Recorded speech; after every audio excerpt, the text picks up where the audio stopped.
Well, today I'm in the village of Sampford, Courtenay, in mid-Devon, in the UK.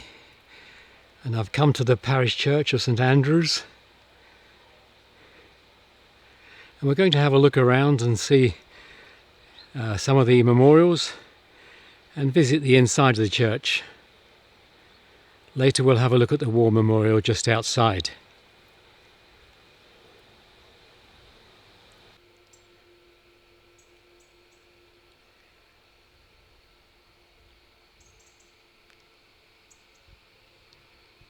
A very detailed stone. This is for George Ward and Joanna, his wife, and to the children of William and Joanna Ward. And they are listed underneath: Mary Ann, George, Annie, Eliza and Jane. And the ages are given on the right hand side. Not so easy to read now. Mary Jane was 10 months, George was 4 years, Annie was 6 months, Eliza was 9 years and Jane was 1 year. Another Ward here, William, husband of Joanna Ward, same names again, and the words beloved, esteemed, lamented. He died in 1884, aged 48, and she followed in 1906. This is to Grace Lang, who died in 1824, aged 55. And there's an inscription underneath that. And underneath we've got William Ward. He died in 1843, aged 76. A stone that's larger than most, quite an interesting design on it, and got some of this mossy type growth on it. The name is William Rawling. It's the memory of Susan, the wife of William Ellicott of West Worthy in the parish of Bondley. Died in 1827, aged 28 years.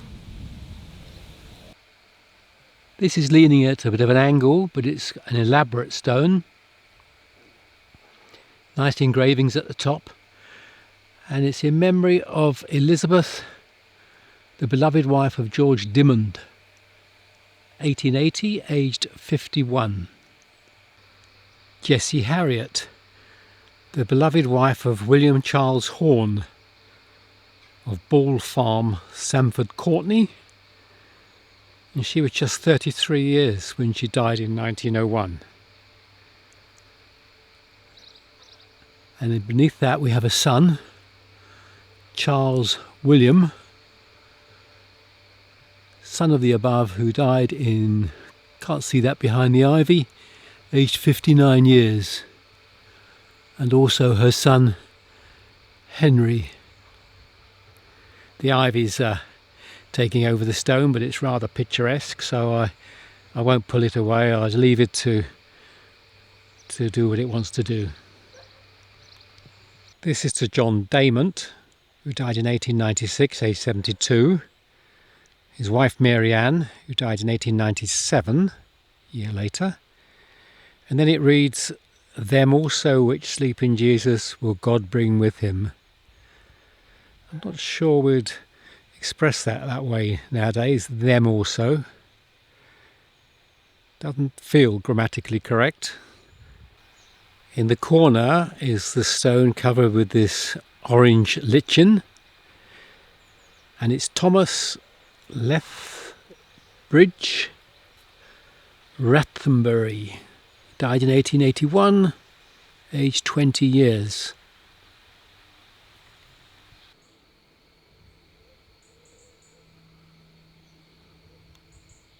A nice clean inscription on the memorial to William Quick, 1839, aged 78.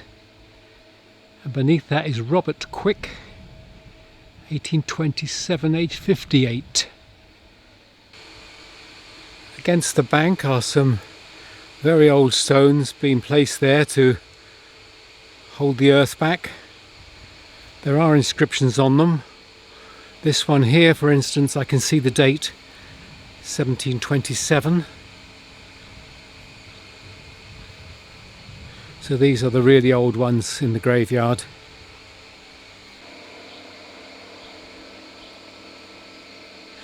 If you can hear a background noise, then a little bit of building work going on in the village, and that's an engine you can hear in the background. Here we have the iron fence still remaining around this plot. The stone is leaning forward at a bit of an angle, but the inscription is Charlotte, the wife of the late Thomas Hearn, 1870. Strangely, he's late Thomas Hearn, but he's not marked as being in this plot. This is quite an elaborate stone. The cross at the top has a decorated crown in front of it. Beneath that we've got the finger pointing upwards, but also holding some flowers in the fist. And the name is Florence Louisa Rowcliffe Abscott. Appears to have died in 1892. Born 1876, died 1892. A very elaborately carved stone. Very clear inscription on this, and a very clear tree at the top carved into the stone. And this is James Harvey, 1916, aged 91, and his wife Matilda, 1898, and the grandson Harry Harvey at the bottom. And this is a war grave, who was killed in action on HMS Invincible, 1916, aged 29. Harry Harvey.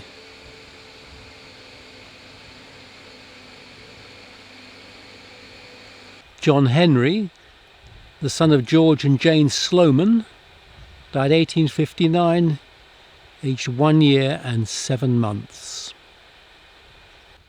William Groot, who died at the Glebe Farm, Honeychurch, 1895, aged 69.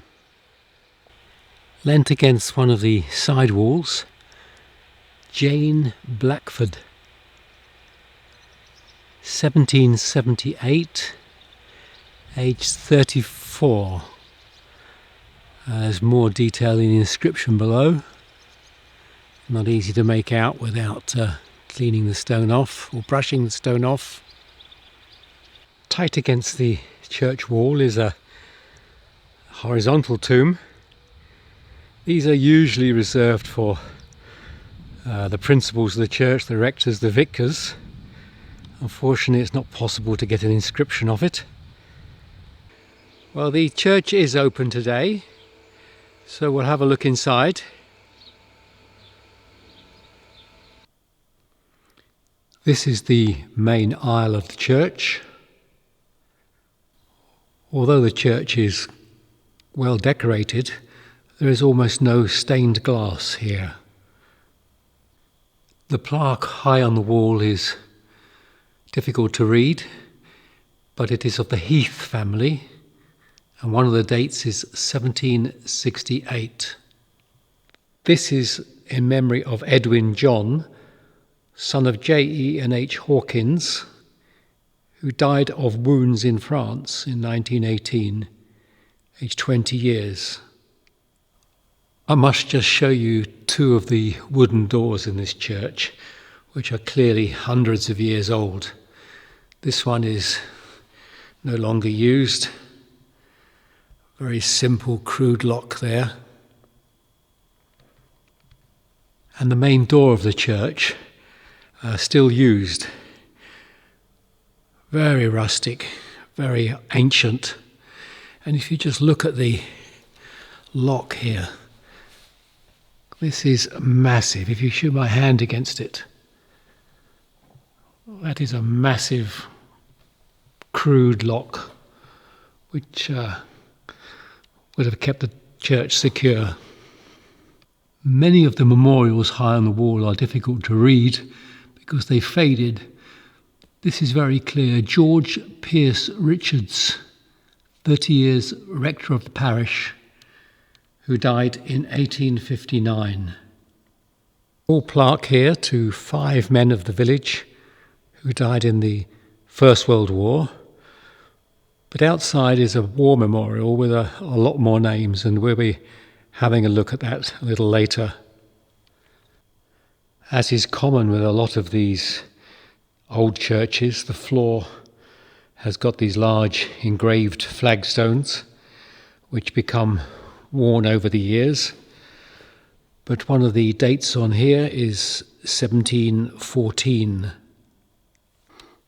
On the back of the rood screen in the church is this memorial put up by Eni Manuel in memory of her husband William and of her son who died in the First War.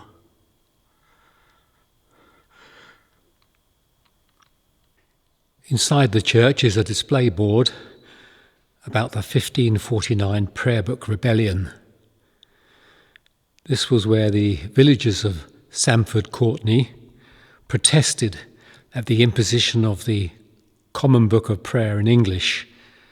Being Catholics, they wanted to maintain the old Latin form. And it got pretty heated.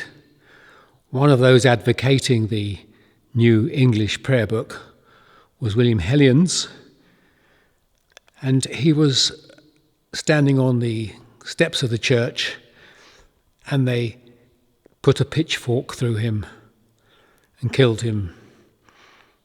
A very Christian sort of act to occur on the steps of a church, arguing about a prayer book. Just outside the church, on the wall of the church house, it commemorates William Hellions, a local farmer who was killed as part of the protest of the Prayer Book Rebellion. This is the war memorial in the village, close to the church. On the top plaque we have 6 names. We noted 5 inside the church. And coming down to the larger plaque underneath, another 8 names from World War I and 3 more names from World War II. That's a big toll from a small village like Sampford, Courtenay. I'm going to call that a day in this historic church in Sampford, Courtenay. Certainly worth a visit. Certainly got a place in history with the Prayer Book Rebellion. And besides that, the village is just one of the most picturesque you'll visit. Till the next time.